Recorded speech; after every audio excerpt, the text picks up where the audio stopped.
Like maybe I should have paid a little more attention. I would have picked up on some clues. Maybe like I came in one day and my equipment just wasn't there, and that's one of the kids out the door.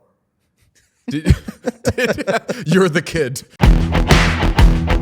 Let's welcome in Sharks defenseman, rookie, Sam Dickinson. Hey, Sam, how you doing? I'm doing good. How you guys doing? Outstanding. We do our research on this show. We found you and I share a birthday, but it's not about me. I'm curious, because I've wanted this for myself. Being born on 6/7, are you concerned about just what a mess of shit that day is going to be the next year? No, I'm kind of looking forward to it. Might as well lean into it a little bit and, see what happens. I'm sure there's going to be some wild stuff going on. So, might as well have some fun with it. I think it's better you're younger than I am. So if you lean into it, it's cool. If I lean into it, which we definitely have done on this show, then it's how you say cringe. But good. I think that it's a good birthday. Prince has it. Who else has it? Allen Iverson has it. So some of the greats. I didn't know that one. That's good. I'm gonna start using those guys. What was it like growing up in Toronto with the birthday 6/7? Famously a bad number over there. Yeah, it's interesting. I'd bring it up to some people a couple of times. I wasn't a Leafs fan growing up, so I'd good man. I'd poke fun at my buddies who were fans, but yeah. Who'd you like growing up? Yeah, I was a Montreal fan actually. It's a weird one for being from Toronto.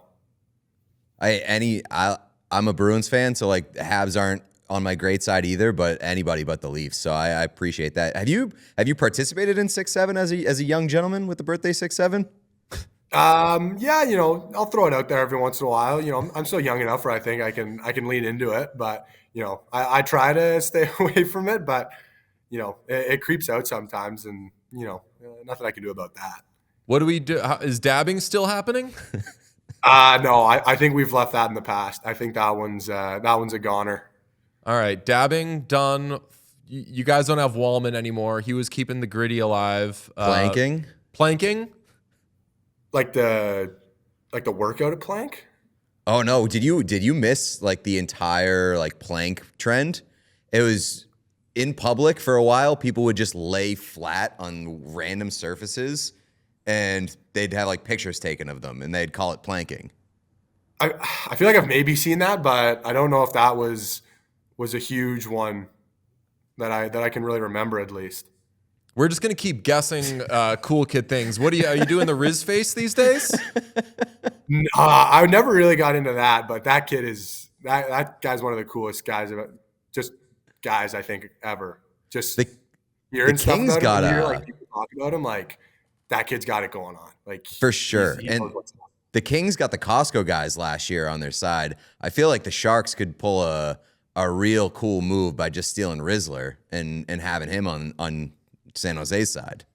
Yeah, I think it would turn into a pretty big war. Like if you're trying to get that's going to cause some issues with some other teams, because I feel like he'd be like a high profile free agent for teams to be looking at to try to bring in as like a fan.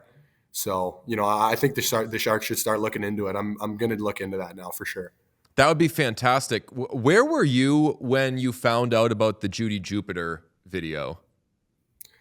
I think it was like most of the guys. I think like when we got to the rink the next day, I think a couple guys were watching it, and it was like I'd never heard of her before or anything like that, but like just watching it was like one of the most absurd things I've watched. So we had never heard of her either. We ended up finding out who she was, got her on the show, and she's until now, the greatest guest we've ever had. Just has insane stories. Said that she took 4 different videos of these guys. We were wondering if like maybe later in the day you met up with those guys and you're like, so what happened to you today? And they were like, a woman took 4 videos of us. So they had like no story about it? I think they did. They kind of told some guys like how it happened, but now that I'm thinking back on it, I should have just started walking around New York trying to run into her and get a video going. Maybe not 4. Maybe I would have cut her off. Maybe, but Especially I when think you I look should at the games that those guys had at MSG after running into her. They went off. So you got to find her next time. Yeah, next year when we're there, I might like send her like a DM and be like, hey, like there's clearly some good luck with this, so like maybe let's fire up a video here and see what happens. That would be outstanding. So obviously, Will Smith has Macklin Celebrini. Macklin Celebrini has Will Smith, and the NHL is absolutely crazy about that. As a young guy on the team, who's your like partner in crime? We would assume it's Misa, but who is it? Yeah, I feel like it's probably got to be Misa.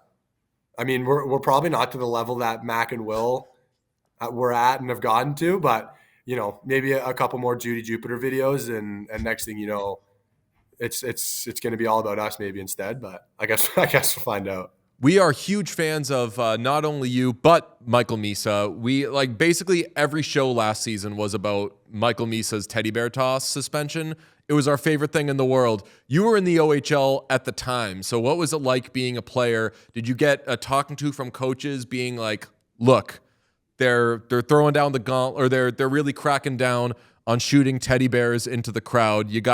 Don't be like this, Misa. He's a bad seed. Yeah, I mean, after that, you can probably tell he's not a great guy, just chucking teddy bears into the stands. But I mean, we didn't play like against a team that had their teddy bear toss, so I think we were lucky in that sense, because I think after that, guys were probably like looking to just start firing teddy bears back off into the stands. But I mean, I think it's good for him that he kind of took a step up and kind of took the brunt for everybody else. And then everybody else was like, you know what, he already did it. So now there's not a real point in firing teddy bears back into the stands.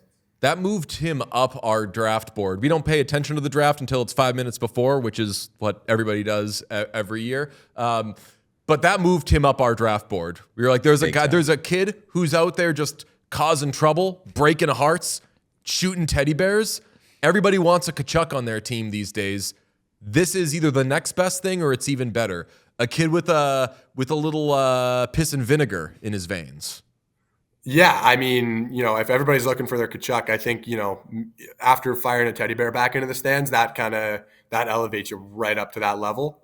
So, I mean, lucked out with him at 2. And I mean, definitely a great choice there by them I think it was probably the only reason they picked him was, he was probably the only guy to fire teddy bears and that stuff. They were saying earlier in the season that he was a nobody, probably wasn't even going to go pro, and then that happened and it put him on the map. There was no buzz about him before that. So it makes people like you a little more impressive that you don't need to resort to such cheap behavior. Yeah, a real shock jock. TNA, I just like my way into it. He had to kind of cheat his way into it to build his way up to that. So I mean, I guess look at it how you want. Go ahead. I was going to say, earlier in the season, Ryan Warsofsky had a quote where he said he would sacrifice one of his children to get a win. I'd give up one of my children for a win. So, because obviously things didn't get off to the best start over there. We were worried that he was talking about one of you guys as one of the kids on the team. Were you a little like, something going to happen to me if I go into work today? Man, I didn't even think of it that way, but looking back on it now, I think I should have been a little more worried. Like maybe I should have paid a little more attention. I would have picked up on some clues. Maybe like I came in one day and my equipment just wasn't there, and that's one of the kids out the door. You're the kid. You're the boy. Did he acknowledge that with the team at all? Because he apologized publicly and he was like, I love my family very much. I shouldn't have said that, even though we were just lip service. That he Don't had to apologize. So ridiculous. When people want to win, you love it. Did he say anything to the team of like, or were there any jokes made in the room about that? Yeah, I think like coming in for video the next day or whenever it was, he cracked a joke about it, saying that he did still have his family, so he was good in that sense. But I mean, it was kind of obviously like a spur of the moment thing to say. But I think like you said, when you're off to a bit of a slow start, I think a lot of guys would have given up some stuff for a win. How is it like for you, like coming into the season, obviously the excitement of making the NHL, and then you start off the season and you're kind of battling and it's frustrating. Clearly that was, there's attention paid to it because your coach is saying he's going to sacrifice children. Like, how did you balance kind of the excitement and the frustration of the start of the season? Yeah, I think it was, obviously tough. You don't want to start a season cold or anything like that. But, I think the good thing is, we do play 82 games. So, I think every team goes into a bit of a lull during the season. And, I think, our team's hoping that was our lull for the season. And, we get a lot stronger throughout. And, I think that's been the case, which has been great. So, I think there's definitely a balance. It's more exciting to win and to enjoy that kind of side of it. But, at the same time, those things are bound to happen. So, just kind of learn from it and go on. What's it like being like a full-time in the NHL, on the roster, on the team trips and everything? Like, what's the biggest, we asked this to Connor Bedard last year and he gave an outstanding answer, but or a couple of years ago, what's the biggest, like, oh, I didn't know that it was like this thing that exists in being a professional hockey player? There's a lot of really good stuff that comes with it, which is pretty nice. But I think flying on the planes is pretty cool. Like I remember my first time flying on the plane. I thought you just like get on the plane and you're flying back, and next thing you know they're coming out asking what you want to eat, and I can't remember what I asked for, but it was something I thought it'd just be like in like a plastic container, and it's just like, here's some food, and next thing you know it's like a ripping hot steak coming out at you. And that was pretty nice to have after a game, which is pretty sweet on the plane. However high planes fly now. Does anybody on the team like police your meals? I heard a clip from Sam Malinsky talking the other day about how Nathan McKinnon basically bullies him for eating peanut butter and jelly and pasta. Is there anybody on the team that's like a hard ass when it comes to that? No, we're pretty lucky in that sense. I think here you're pretty clean to eat whatever you want. Maybe unless you're like scarfing down like chocolate bars and like milkshakes all the time, then maybe someone would come up and say something. But I think here regular pasta and PB&Js they're good to go. I think a good amount of guys enjoy a nice PB&J. So it's funny that you put it that way and you actually invoked chocolate bars, because I was going to say that we love the Sharks roster and we love a lot of guys on your team. This roster, parentheses, endearing, I think gives everyone on the team eats candy. The kids eat candy because they're kids, and the adults on the team are fucking cool people like Jeff Skinner. And I'm imagining that everyone, I'm not saying all the time, but like if someone says, oh, so hey, you dropped your bag of Skittles, like 6 people are going to turn around being like, oh, fuck, did I? I think I'm going to try that out now just to see how many guys. I think next time we're walking together, I'm going to like throw something behind and be like, oh, whose is this? And just see how many guys are really, putting down Skittles or whatever at any point. But yeah, I think that's something I'm going to have to try out now just to find out, and I'll get back to you guys with that one. How is our guy Jeff Skinner? We fucking love him. He's the greatest. Yeah, Skins is awesome. Like, obviously pretty great career he's thrown together so far. And just to have him around the rink, like, he's a fun guy. Like, he has fun on the ice. He's always kind of, talking and stuff like that. But yeah, he's a cool guy. So I like hanging around him. He's got some good stuff to say. I was gonna say, has he told you any stories about like his run-ins with celebrities or anything? Because he's given us a few like absolute gems that they're unbelievable. I'm gonna have to ask him now. I haven't heard any, but I think I might have to go find him right after this and ask him if he's got any stories he can rip off to me. Ask him the Ed Sheeran Nerf gun story. With who is he? It was Ed Sheeran and Elton John. No, Ed Sheeran FaceTimed Elton John while they were, I think, just like having beers and shooting Nerf guns at each other. Now I'm gonna have to find out about that one for sure. Now that I know that, I'm gonna like get a lot off of him now to hear some. My favorite one is: have you ever seen the picture of him with Taylor Swift holding up a Jeff Skinner? It's a Jeff Skinner jersey. Yeah. Have you ever seen that picture? I've never seen that. So there's a picture of Jeff Skinner and Taylor Swift holding up a Jeff Skinner Hurricanes jersey. And it's so cool because everyone's like, it's Taylor Swift. And this was before she was making just absolute dog shit records with Jack Antonoff. This was when she was like in her prime, still working with hit makers like Max Martin. I'm not talking about the recent Max Martin stuff that she did. Also terrible. This is Red era. Yeah, this was Red era. So this is when, like, if you're making fun of Taylor Swift, you're a fucking loser. Whereas now, if you're saying she's great, you might be a fucking loser. But anyway, it's them holding up a jersey, and it just seems like such a cool moment. And he told us the story of it, and it was so sad and so embarrassing. It was basically someone from the Hurricanes was like, hey, present her with this jersey, have her sign it, or whatever, like give her the jersey. No, he signed it. He signed it. He was presenting her with a signed Jeff Skinner jersey. She thought that he was asking her to sign his Jeff Skinner jersey. And didn't know who he was. She thought it was just like No a fan clue. being like, you're playing at a hockey rink. Can you sign my hockey jersey? So she signed it and then like gave it back to him. And he was like, oh, this was supposed to be for you. And then like faces turned red. It was embarrassing. I fucking love it so much because Jeff Skinner's a gangster. So I know that he just laughed it off and moved on with his life. I think that's pretty great because now I'm hoping there's a Jeff Skinner Carolina Hurricanes jersey that's signed by both Jeff Skinner and Taylor Swift. How That have we not might tried to exist. find that? Yeah. How have we not tried to find that? That might be like the greatest autographed jersey you could find. Well, Pete, somewhere around here, there was a botched Alex DeBrincat jersey. It's an Ottawa Senators Alex DeBrincat jersey that someone, it's like a cheap, like overseas, someone tried to fake, get like a knockoff jersey, and check that shit out. Spelled his name wrong. DeBrincat. Is that a Alex DeBrincat signature too? Sure is. Oh yeah, and he signed it. That is. He was like, I have no idea when I signed this, but that is my signature. Yes. It's He unbelievable. should have to rock that for a game.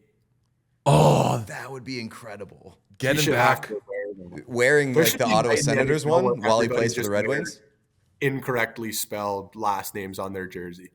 I did want to ask, why are you wearing you're wearing number 3 or number 6 now? You wore number 3 in juniors. John Klingberg has it now. Like why 6? This is a pretty good one. So when I first got picked last year, they asked what number I wanted, and at that point 3 was also taken last year, so I couldn't get that. So my number before 3 was 4. So I was like, okay, like I'll just go back to 4 and I'll take 4. They're like, all right, great. And then I think it was 2 weeks later, they traded for Cody Ceci. I knew it was gonna be that. So then he takes 4, and I didn't know I'd lost 4 until I came back here, and like on like the rookie camp roster, it was Sam Dickinson number 6. So I was like, okay, like I don't think I can change my number now. So then I had that for last year at camp here. And then obviously after the season, CC gets traded. So they called me back and they're like, hey, like, let's like look back at some numbers. Like, do you want to go back to 3? And I was like, yeah, like, sure, great. Like, I'll take 3. Like, that's my number. And then at that point, I think it was like a couple days later, I get a call back and they're like, hey, we've got guys taking 3 and 4. So like, what number do you want? And I was like, all right, like I'll just go back to 6. Like this is too much to just keep dealing with. So I've gone back-to-back years with technically, I guess you could say, my number being stolen. Why does everyone hate 6 so much? I mean, I think 6 looks good. I thought it was all right. I feel like I'm making it look pretty good. I mean, no disrespect to John Klingberg. I'm an Oilers guy, so thank him for his service last season. But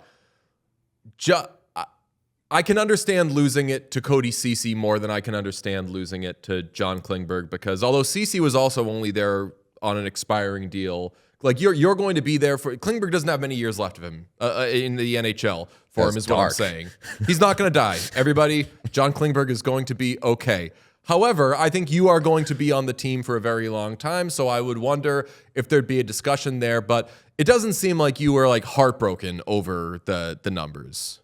Yeah, I mean, to be fair, coming in, I hadn't played a singular NHL game in my life, and he's got a lot, and had a lot more success in hockey leading up to this point. So I feel like in that sense, it made sense.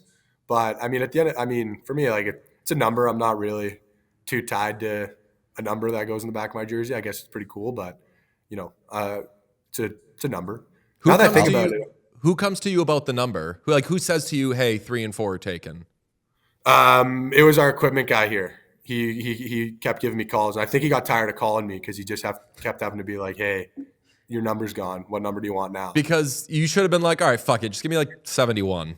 Yeah, I should have tried that. I should have seen if what it would have taken to get 71 or 2 or something like that. Oh, dude, we fucked you so bad. We had Cody Ceci on the show last summer, and he had just picked his number, and we had an idea for him. We had a number for him. Do you remember? Yeah, we told him to pick 97. We told him to wear 97, and he was like, "I just picked it, and I'm doing 4." We were like, "Fuck, fine, coward. 97 would have been way cooler." But damn, if we'd only had him he wouldn't have listened to us. Definitely not, but let's pretend he would have. If we'd gotten him like a week before, could have saved you a lot of trouble. Could have saved you that number. So basically, instead of anybody else, it was really you guys who screwed me out of getting my number. For sure. You can't. Don't be mad at Klingberg or Cody Ceci. Not that you ever. If have you ever met Cody Ceci? Yeah. Good luck being mad at that guy. He's the fucking best. Yeah, I don't think that would have worked over too well for me. I will ask, if 3 opens up in the next couple of years, you jumping at the chance to get back on that train? I don't know. I think we got to see how the next little bit goes. Maybe if six working for me, then we'll stick there. But if a number change is needed, then we might have to flip over to 3, or maybe fully change it up and wear something else. Get into the high numbers. Sam, tell me this. What's Clash Royale? You don't know Clash Royale? No. You're in for it. Clash Royale is maybe the greatest game ever created. I was playing it. I was in a battle right before we got on. But I don't. It's hard to explain. You just gotta play. You gotta get into it. It might change your life. Okay, because I was reading up on you and I saw that you said you don't watch much TV, and I was like, oh, interesting. Maybe we got a Luddite on our hands, a young player who's a Renaissance man who doesn't need all that stuff. And then I was like, what's your favorite thing to do? And you said play Clash Royale, and I did not know what that meant. Yeah, so instead of TV, I'll just rip off some games of Clash Royale. It's a great trade-off. I enjoy it. Is that what you're doing on the plane when you're not hammering steak? No, I can't play on the plane, so on the plane I have to force myself to watch shows, which kind of sucks. What are you watching? Yeah, what are you watching? Normally it changes. What on the last plane ride I was watching the Reacher. That's a really great show. That's a really good one. Mm-hmm. Not That's sure with Alan Richmond. He's the biggest dude in the fucking world. He's I'd love to look like that guy. I feel that would be bad for skating. You would look like an idiot out there. Respectfully, you'd just be fucking ginormous.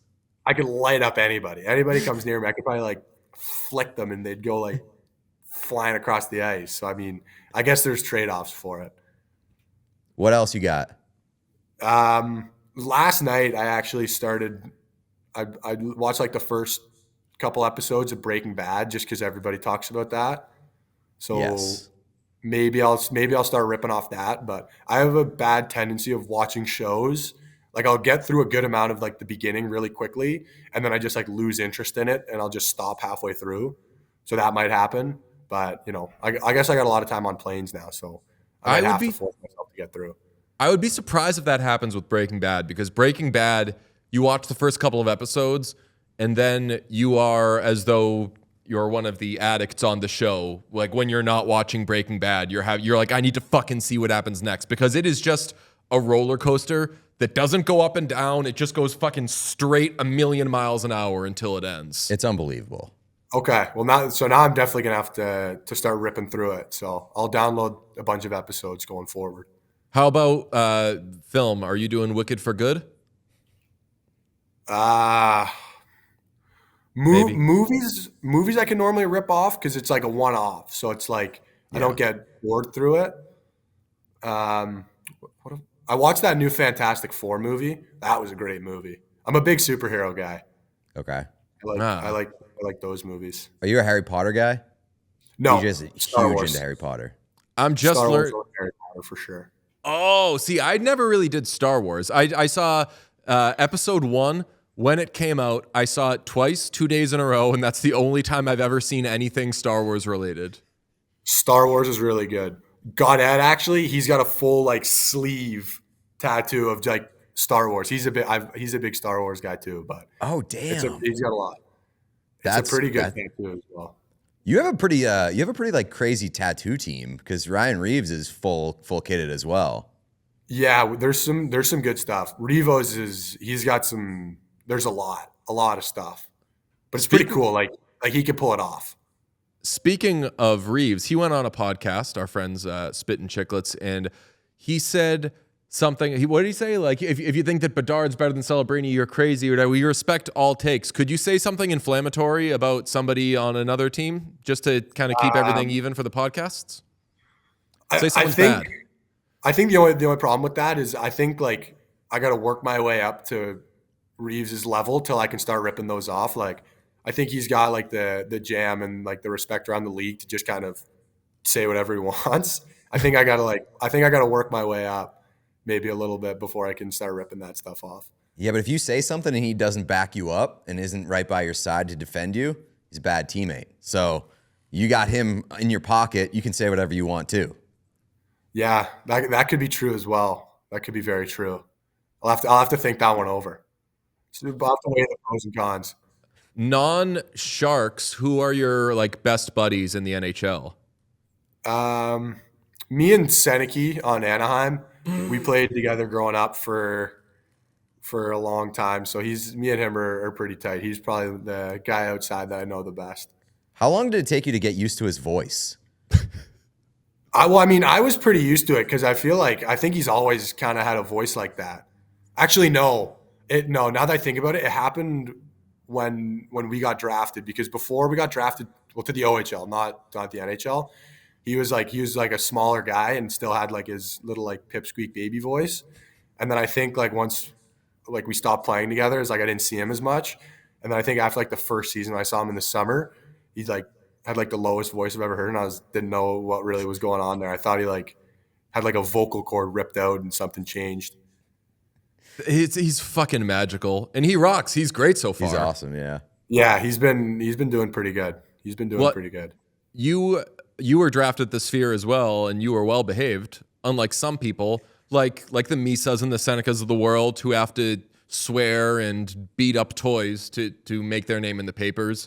You got there through hard work, little elbow grease, know-how. Were you watching? Did you see the swear in real time when he got drafted? Yeah, it was pretty easy to like watch it happen, because like as he got picked, like I think it was like an audible like gasp around the Sphere. Like everybody was like what just happened? And then so like everybody was watching it, and he didn't even like hide it. Like he may as well have just like yelled out what he said. Like it's not like it was like a hidden thing. Like it was pretty quick. You could tell what he said. Now for you obviously everything ended up great, and you got drafted very high in the draft, and you went to a great team. But when a player jumps everyone like that, and it's kind of a surprise, what's your reaction selfishly? Are you like, fuck, what's happening? Is like the order all shaken up? Am I not getting drafted now? Yeah, I mean, for a little bit, I was thinking, a slide through the 7 rounds could be happening with that. But I mean, I think for our draft, it was like, for the most part, like after I think it was pretty obvious Celebrini was going 1. I think that one was pretty locked in. I think after that, it was like nobody really knew what was going on. Like there wasn't like even like a good sense of anything. So I think at that point, it was just like, oh, well, just see what happens now. Was it weird for you? Like, I mean, like you're a first round pick. It's a massive accomplishment. But like you go into the team that also had the number 1 overall pick. Did you feel like shielded at all? Did you feel like, I don't know, in the shadow at all? Was it a weird experience for you? Yeah, I mean, obviously everybody's talking about Mac, and for like obviously very good reason. So I mean, there was a lot of media always talking to him, and a lot of the questions they asked me were about him. But I was fine to answer some questions about him. Well, Sam, you've got an unbelievable career ahead of you. We're so glad you came on. Appreciate the conversation, buddy. Absolutely. Thank you guys for having me. If you enjoyed this video, please subscribe to What Chaos here on YouTube. You will get everything, daily episodes, player interviews, and so much more. It's all here on the What Chaos YouTube. Hit subscribe.